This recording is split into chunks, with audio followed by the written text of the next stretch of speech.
Hello all வணக்கம். World T20 semifinals preview. பிராக், welcome to the show. Afghanistan ஒரு செமாடி அடிச்சு உள்ள வந்துட்டாங்க.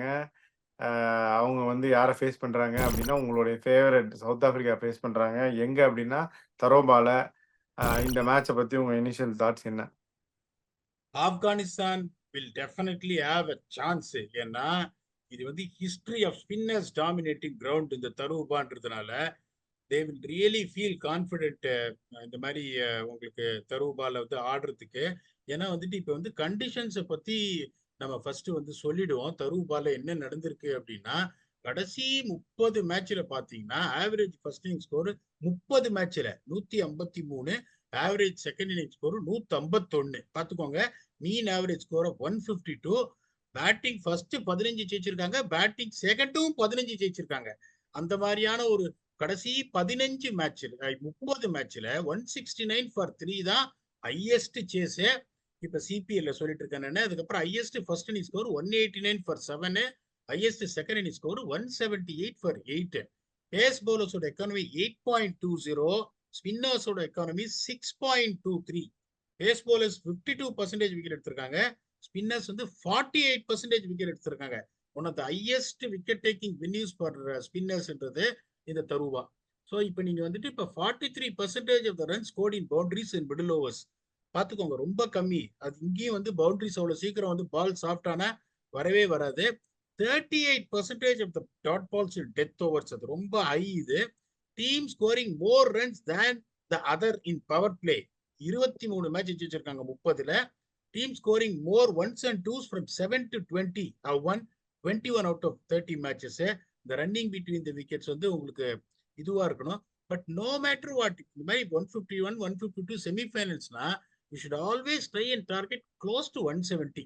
ஸோ இப்போ 170 இப்போ நீங்க அடிக்கணும்னா, இப்போ ஃபர்ஸ்ட் எடுத்த உடனே அன்லைக்லி இப்போ இது சொல்றேன், இப்போ 47 வந்துடணும். யூனிட் டிக்கெட் 47 இன் பவர் பிளே. செகண்ட்லி ஒரு 7 and over 28 வந்துட்டு 75 for 2. அதுக்கப்புறம் 11 to 15 கொஞ்சம் ஜாக்கிரதையா கன்சாலிடேட் பண்ணி 45 for 2.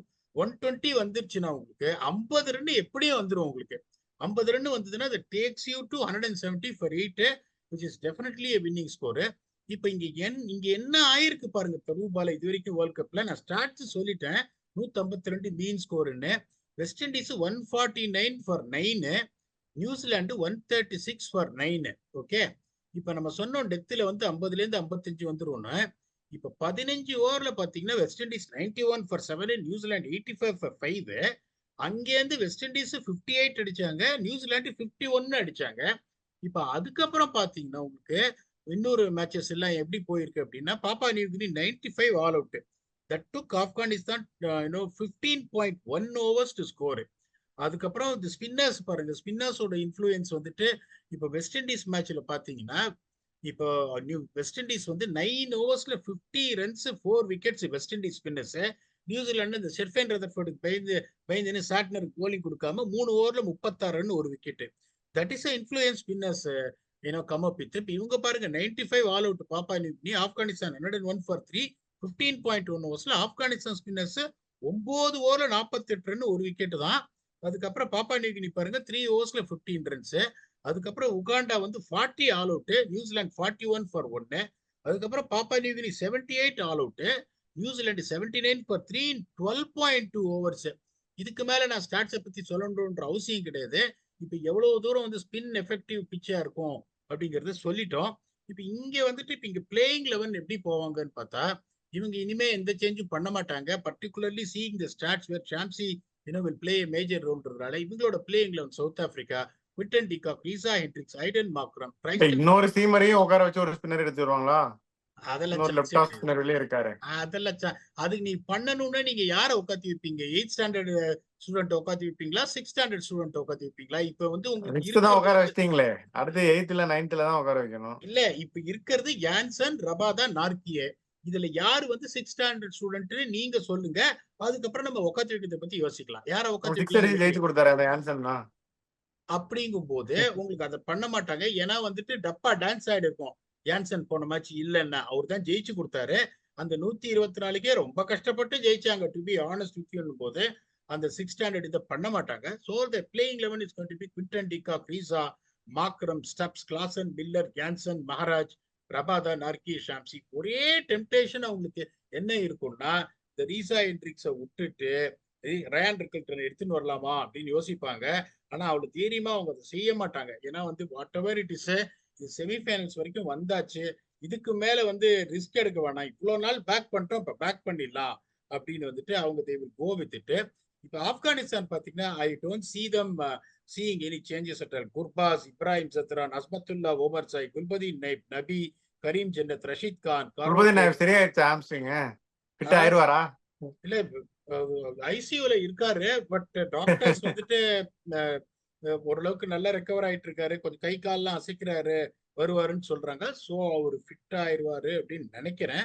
கன்சிடரிங் த ஃபேக்ட், நீங்க கேட்ட கேள்விக்கு குர்பாஸ், இப்ராஹிம் சத்ரான், அஸ்மத்துல்லா ஒமர்சாய், குல்பதீன் நைப், நபி, கரீம் ஜன்னத், ரஷீத் கான், கரோட்டே, நூர் அஹமத், நவீனுல் ஹக், ஃபசல் அக் ஃபரூக்கி, அந்த முகமது இஷாக் வெளியே உட்காருவாரு, Fareed Ahmad left arm fast bowler வெளியே உட்காருவாரு, நஜீபுல்லா Zadran has been given enough chances, didn't perform, வெளியே உட்காருவாரு, அசரத்துல்லா ஜசாய் வெளியே உட்காருவாங்க. ஸோ இங்கே வந்துட்டு அந்த டாப் 10 75 for 2னா அந்த காரோட்டிங்கிறாங்களே, அவர் எந்த கார் ஓட்டினாருன்னு தெரியல. ஆனா நல்லா போடுவாருன்னு சொல்றாங்க. நான் இன்னும் பார்க்கல. நல்லா போடுவார் அப்படிடா. போடுவார். இன்னும் ஒரு ஸ்பின் ஆப்ஷன் உங்களுக்கு, அதாவது என்னன்னா, இப்ப அவங்க 2 பேரையும் ட்ரை பண்ணிட்டாங்க. ஜசாய ஒரு மேட்ச் தான் ட்ரை பண்ணாங்க, பட் அன்பார்ச்சுனேட்டா அவர் அடிக்கல. அதுக்கப்புறம் இவரை வந்து ஜத்ரானர் நிறைய ட்ரை பண்ணிட்டாங்க, அன்பார்ச்சுனேட்டா அவரும் ஃபயர் ஆகும் போது இவங்க என்ன யோசிப்பாங்க, இன்னும் ஒரு ஸ்பின் ஆப்ஷன் நான் வச்சுக்கிறேன்.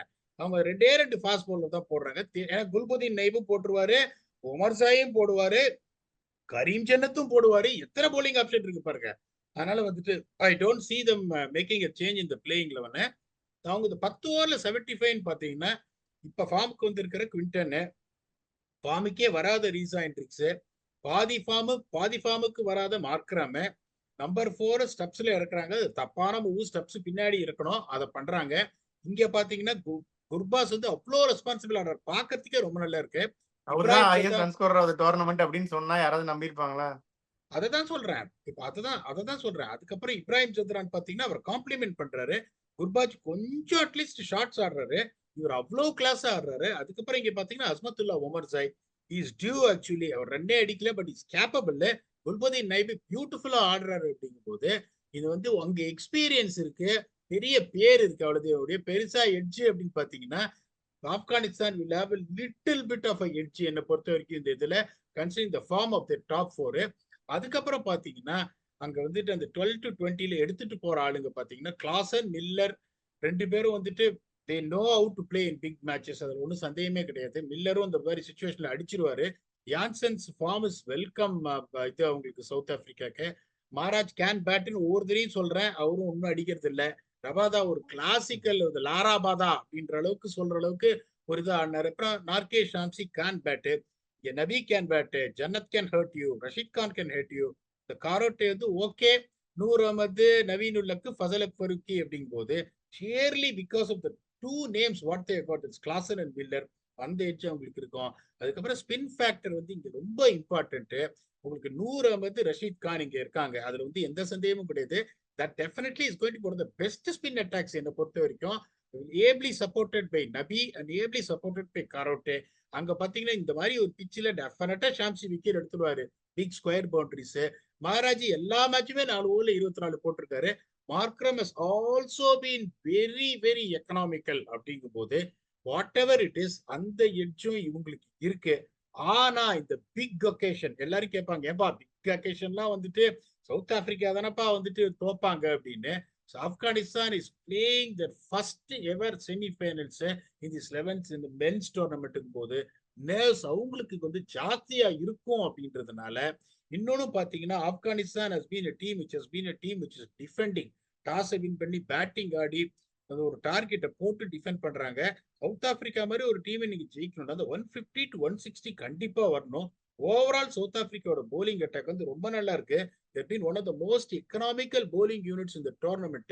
சவுத் ஆப்பிரிக்காவும் நர்வஸா தான் இருப்பாங்க. ஆப்கானிஸ்தான் இது வரைக்கும் வந்ததே இல்லை அவங்க நர்வஸா இருப்பாங்கன்னா, இத்தனை தடவை வந்துட்டு கரையேறாத ஆளுங்க இந்த இதுல வேதம் புது படத்துல சொல்லுவாங்க, நான் கரையேறிட்டேன் நீங்க கரையே ஏறலையே அப்படின்னு சின்ன பையன் சத்யராஜ் கேட்கிற மாதிரி இவங்க கரையே ஏறல. பட் இருந்தாலும் பாத்தீங்கன்னா the nerves will be more for Afghanistan is what I feel. என்றதுனால South Africa will go a very slender edge of 51-49. இல்ல பீடாக், இந்த தடவையும் சவுத் ஆப்பிரிக்காக்கு வெங்கல கிண்ணி தான்றீங்களா? இல்ல நான் நீங்க சொல்றத ஒத்துக்கிறேன். சவுத் ஆப்பிரிக்கா வந்து ஜெயிச்சாங்க 7-7ங்கிறது வேற. ஒன்னொன்னு எப்படி ஜெயிச்சாங்கன்னு பாத்தீங்களா? அடிச்சு புடிச்சு ஜெயிச்சு உள்ள வந்திருக்காங்க. ஸோ ஐ திங்க் நீங்க சொன்ன மாதிரி நர்வ்ஸும் இருக்கும். ஆப்கானிஸ்தானை வந்து 1% கூட டிஸ்கவுண்ட் பண்ண முடியாது. மை ஹார்ட் சேஸ் ஆப்கானிஸ்தான் தான் ஜெயிக்கணும் அப்படின்னு. பட் நீங்க சொல்ற லாஜிக் படி go with your logic and say South Africa will win this. But நான் சிஎஸ்கே ஆர்சிபிக்கே நான் வந்து ஷுவரா சொல்லிட்டேன் ஆர்சிபி அப்படின்னு நினைக்கிறேன். பட் இது வந்து எனக்கு ரொம்ப கஷ்டமா இருக்கு. ஏன்னா ஆப்கானிஸ்தான் வரணும்னு எனக்கு தோணுது எப்படியாவது. But unfortunately, South Africa, going by your logic, I think South Africa will sneak into the finals. So fantasy picks என்னென்ன? அதாவது ரொம்ப அழகா சொன்னீங்க. அடிச்சு புடிச்சு ஜெயிச்சாங்க 7 மேட்ச்ன்னு. அதாவது எப்படின்னா, அந்த காலத்துல பஸ்ஸுக்கு சீட்டு பிடிக்கும் போது வெளில இருந்து துண்ட போட்டுருவாங்க. ஏன்னா உள்ளே ஏற முடியாது. வெளில இருந்து துண்ட போட்டவங்க பார்த்தா துண்டு போட்டிருப்பாங்க. நான் முன்னாடியே துண்டு போட்டேன் அப்படின்னு. ஒரு சிலர் என்ன பண்ணுவாங்க, துண்டை எடுத்து பேண்ட்டுக்குள்ள சொருகின்றுவாங்க. எப்படிடா அதுக்கப்புறம் நீ துண்டை எடுப்பேன்னு. அந்த கிளாரிட்டியை தான் ஆப்கானிஸ்தான் கொடுக்கணும். இந்த வரையும் அவங்க டெஃபினட்டா துண்டு போட பார்ப்பாங்க. Afghanistan is very clear and what they did. Win the toss, bat first. South Africa பயந்து என்ன பண்ணுவாங்க, அவங்களோட ஸ்பின்னர்ஸ் வந்து பிக்சருக்கு வருவாங்க அப்படின்னு பயந்துன்னு they will also bat first for a change. Slender edge, it can go either way. But Afghanistan bats and put a score more than 150 even by 1 run. I will definitely say that Afghanistan will have more chance to defend it அப்படின்னு. But still I would say that 51-49 in favor of South Africa. Fantasy இப்ப சொல்லிட்டேன் பிச்சு எப்படி இருக்கணும். ரஷீத் கானை விடாதீங்க. அவர் double duty player, 4 over போட்டுருவாரு. Noor Ahmad is bowling brilliantly, அவரையும் விடாதீங்க. கேஷவ் மகாராஜ் வந்து ஒரு விக்கெட் எப்படியாவது எடுத்துறாரு. Is not even expensive one of the matches. Shamsi எப்படின்னா ரன்னு போகுமே ஒழிய விக்கெட் எடுத்துருவாரு. அதுக்கப்புறம் 2 பேட்ஸ்மேன் நான் எடுக்கிறேன். De Kock is back in blistering form.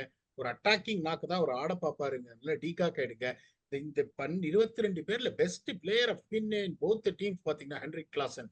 அதனால என்னோட 6 பிக்ஸ் பாத்தீங்கன்னா Rashid Khan, Noor Ahmad, Keshav Maharaj, Tabraiz Shamsi, Quinton de Kock and Heinrich Klaasen. இது நீங்க ஒத்துக்கிறீங்களா? ஒத்துக்கிட்டா மீதி 5 முடிச்சு வச்சிருக்க வியூவர்ஸ். ஒத்துக்கிறேன். நல்ல ஸ்பின்னர் 4 ஸ்பின்னர் நச்சுன்னு எடுத்துட்டீங்க. குவிண்டன் டிகாக்கையும் எடுத்துட்டீங்க. எடுக்கணும்னு நினைச்சேன். ஸோ இப்போ நான் எடுக்கிறது வந்து Gurbaz, one of the leading run scorers of the tournament. Ibrahim Zadran, also one of the leading run scorer of the tournament 2. இந்த சைடு குல்பதீன் நைவ், அவரோட ஃபேன் ஆயிட்டேன் நான். அவர் என்னுடைய ஆமா என்னுடைய ஃபேவரட் ஆக்டர் யாரு அப்படின்னு கேட்டா இனிமே நான் குல்பதீன் நைவ் அப்படின்னு சொல்ல போறேன். 3. அதுக்கப்புறம் அந்த சைடு வந்து காகிசோ ரபாடா, நம்ம சொன்னது எல்லாத்தையுமே இது பண்ணிட்டு எக்ஸலண்டா ஆடுறாரு. அதனால ரொம்ப நல்லா இருந்துச்சு பாக்குறதுக்கே. So I will not leave out Rabada. அதுக்கப்புறம் வந்து குண்டனிக்காக நீங்க சொல்லிட்டீங்க, கிளாசனும் நீங்க சொல்லிட்டீங்க. எப்படி சொல்லாம இருக்கீங்கன்னு தெரியல எனக்கு. நபியை நான் சொல்லிடுறேன். நீங்க இவ்வளவு ஹிண்ட் கொடுத்ததுக்கப்புறம் நான் நபி சொல்லாம விட மாட்டேன். நபியும் நான் சொல்றேன். மார்க்கோ யான்சனையும் நான் விட மாட்டேன் பீடா. அவரும் வந்து நீங்க சொன்ன டபுள் டியூட்டி பண்றாரு. He is also come good in crunch situations. அது C20லையும் பார்த்திருக்கோம், ஐபிஎல்லையும் பார்த்திருக்கோம், இங்கேயும் பார்த்திருக்கோம். ஒரு கிரன்ச் கேம்ஸ்ல is always come good. So I will pick Marco Jansen. So இதெல்லாம் தான் என்னுடைய picks for this grand semifinal. So இதை பத்தி உங்க ஃபைனல் தாட்ஸ் என்ன? எனக்கும் எப்படின்னா, even though die hard fan of South Africa, heart beat for South Africa. அங்க ஒர்க் பண்ணியிருக்கேன். இப்பயும் வந்து ஜூலைல சவுத் ஆப்பிரிக்கா, ஜூலை எண்ட்ல சவுத் ஆப்பிரிக்கா போயிட்டேன்னா ஏப்ரல்ல தான் வருவேன். எனக்கு அது வந்து ஒரு என்ன சொல்றது, ஒரு புகுந்த வீடு மாதிரி இருந்தாலும் அவங்க ஜெயிச்சாங்கன்னா தோக்க போற டீம் யாருன்னு பார்த்தா எனக்குமே மனசு கொஞ்சம் வலிக்குது. ஏன்னா இப்போ ஆஸ்திரேலியா வந்திருந்தாங்கன்னா விடாதலே ஏறி அடி கவிலா அப்படின்னு இருப்பேன். இப்ப ஆப்கானிஸ்தான் அப்படின்னு வரும்போது என்ன சொல்றது, அவங்களும் இவ்வளவுலாம் ஹேர்டில்ஸை தாண்டி ஆஸ்திரேலியாவை போட்டு நியூசிலாண்டை போட்டு அவங்க வந்திருக்காங்க அப்படிங்கும் போது அதுக்கப்புறம் எனக்கே ஒரு மனசு வலிக்கும். போட போறாங்க. இல்ல எனக்கு நான் தான் சொல்றேன், இப்ப ஆப்கானிஸ்தான் ஜெயிச்சாங்கன்னு வச்சுக்கோங்களேன், சீயிங் த ஆப்பனன்ட் அப்பயும் மனசு வலிக்கும் சவுத் ஆப்பிரிக்கா தோத்துட்டாங்கன்னு. பட் மை ஹார்ட் வந்து பஞ்சர் ஆகாது. இப்ப இந்த வேர்ல்டு கப் எல்லாம் தோத்தாங்க பாருங்க ஓடி, அது மாதிரி பஞ்சர் எல்லாம் ஆகாதுன்றதுனால I wish both teams all the very best. ஏன்னா ஆப்கானிஸ்தான் தோக்கணும்னு என்னால நினைக்க முடியல, சவுத் ஆப்பிரிக்கா ஜெயிக்கணும்னு நினைக்கிறேன். ஆப்பனண்ட்டை பார்க்கும்போது இந்த சென்டிமெண்ட் வருது.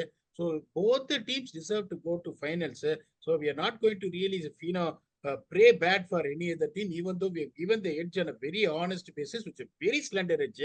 Let's see what happens when we come back and do the review for this brilliant match which is going to happen in Taruba. Until we come back and entertain you for yet another episode of T20 World Cup. Thanks a lot and bye-bye.